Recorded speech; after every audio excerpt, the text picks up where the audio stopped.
ଆପଣ ସାଧାରଣ କଥା ମନେ ପକାନ୍ତୁ, ଚକ୍ର ଭେଦନ କ୍ରିୟା ସମୟରେ ଗୋଟିଏ ଚକ୍ର ସାଧନ କରୁଛନ୍ତି, ସେ ସମୟରେ ଯଦି ମନ ପଳେଇ ଯାଇଛି ଚକ୍ରରେ ନାହିଁ, ଆର ଚକ୍ର ଗଲା ପରେ ଆମେ ଏଇ ସାଧନଟା କରିଛି ନା କରିନି ତ ମନେ ପଡୁନି। ଆପଣ କରିଛନ୍ତି, ମନ ଲଗାଇ କରିନଥିବାରୁ ସେ ସାଧନ ଆପଣଙ୍କ ମନେ ପଡୁନି, ଆପଣ କରିଛନ୍ତି। ତେଣୁ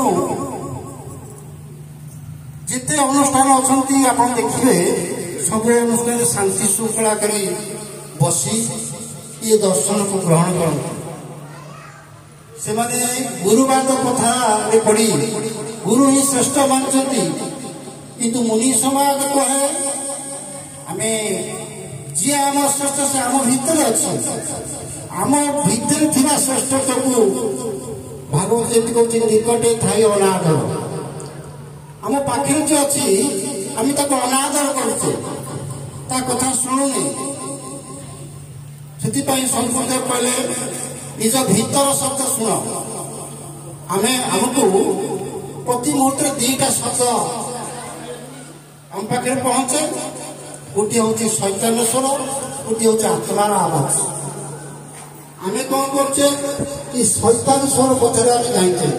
এই শয়তান স্বরের পথরে ধাই আমি রোগ দুঃখ যন্ত্রণা শোক ব্যাধিগ্রস্ত হই আমি খোঁজুছে শান্তি।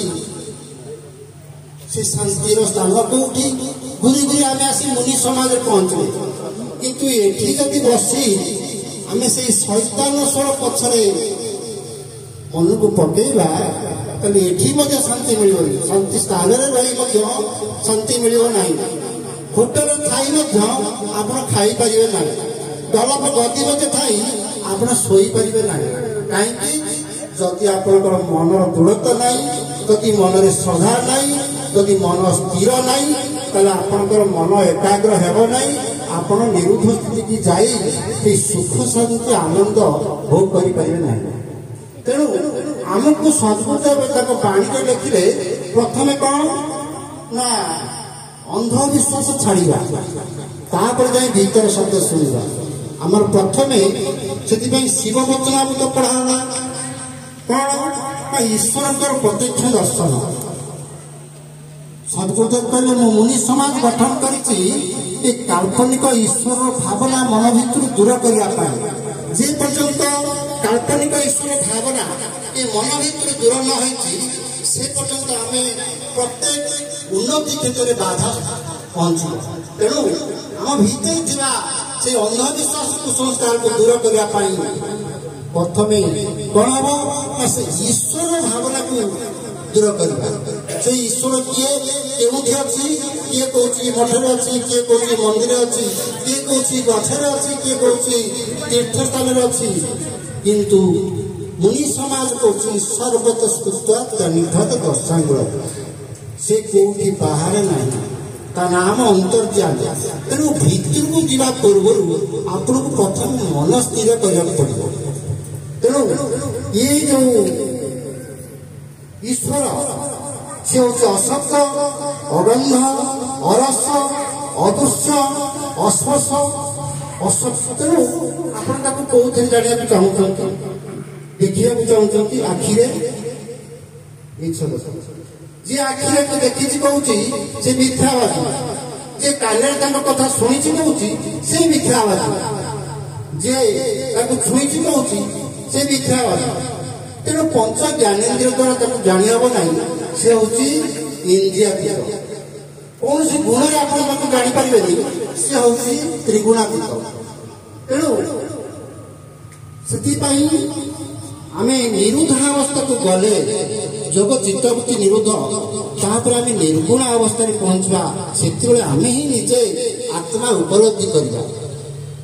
ଯେ ପର୍ଯ୍ୟନ୍ତ ସେ ଆତ୍ମ ଉପଲବ୍ଧି ଆମର ନ ହେଇଛି ସେ ପର୍ଯ୍ୟନ୍ତ ସଂସାରରେ ମନ ବୁଲି ଇତସ୍ଥିତ ହୋଇ ରୋଗ ଦୁଃଖ ଶୋକ ଯନ୍ତ୍ରଣା ବ୍ୟାଧିରେ ପଡୁଥିବ।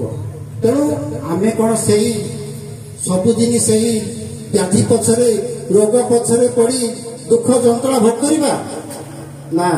ଯେତେ ଦିନ ଆମର ବିତିଗଲାଣି, ବିତି ଯାଇକି ଯାଉ। ତେଣିକି ଆମେ ସଚେତନ ହେବା, ସକ୍ରିୟ ହେବା, ଜାଗ୍ରତ ହେବା।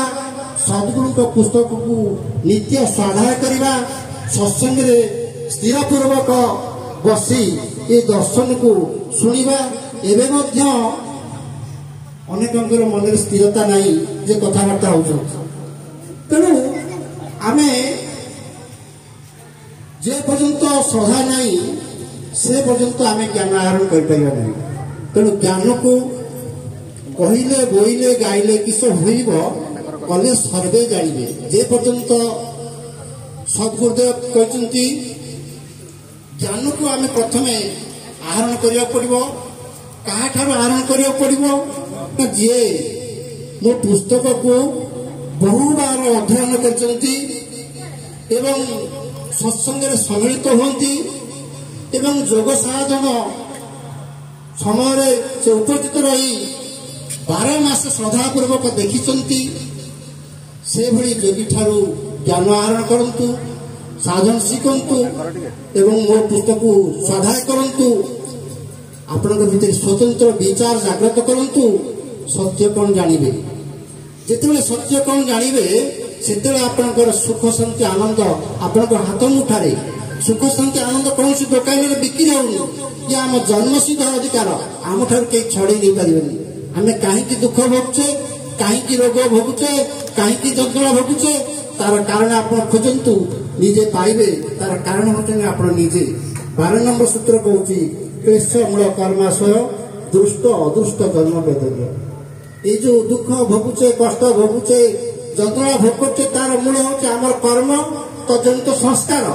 से केबेकार हुए एबेकार हो पारे कि पूर्व जन्मर तार कर्म फल आमके भी भोग करा पड़े तेणु ये कर्म परिणाम चिंता आमको दूर करने को योग को अपना पड़ो योग मार्ग जाई मन को आत्मकेन्द्रित कर आत्मा ठारे स्थित हो गले से रोग दुख शोक जंत्रणा किसी रहा कहीं जो गोटे पिलाटी बाहर के गोड़ौची कि षंढ देखी आउची से पड़े जाऊँगी ता माँ पाख कहीं से जानची मो माँ कौन हूँ निर्भय स्थान सेठी कहीं कहार भय ना मोर तेणु ये मनर माँ हूँ आत्मा जिते मन चारिआड़ फेरी आत्मार बुड़ दब से दुख जंत्रणा रोग व्याधि किसी रही आपण मैंने प्रत्येक दिन साधन करी स्वाध्याय करी सत्संग करी से आत्मार स्थित हूँ एति कही मोर बाणी की विश्राम दूसरी सप्रेम जय जी जय जी जय जी।